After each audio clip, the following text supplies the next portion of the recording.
Al-Ghazali diam? Soal Ahmad Dhani unggah video tentang Maya Estianty, kompilasi gibah. Al-Ghazali ikut jadi kejaran awak media usai beredar video berjudul kompilasi gibah dan fitnah Maya Estianty di saat sudah punya suami yang diunggah Ahmad Dhani. Banyak yang berspekulasi bahwa video itu diunggah untuk membela Mulan Jameela yang terus dapat komentar negatif di pernikahan Al-Ghazali dan Alyssa Daguise. Sebagai putra sulung Ahmad Dhani dan Maya Estianty, Al memilih untuk bungkam dan tak banyak komentar. Usai menemani Alyssa mengisi sebuah acara di GCC, Al tak bicara sepatah kata pun terkait tindak tanduk ayahnya. Berbeda dengan adiknya, El Rumi yang sempat memberikan tanggapannya terkait video gibah yang dibagikan Dhani di YouTube.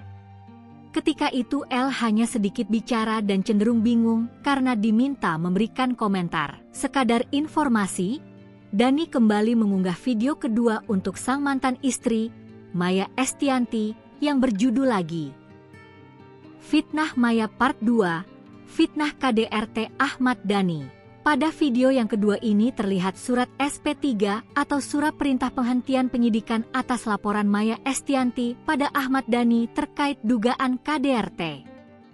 Video tersebut kembali ramai dan malah lagi-lagi pihak Ahmad Dhani lah yang menjadi sasaran netizen.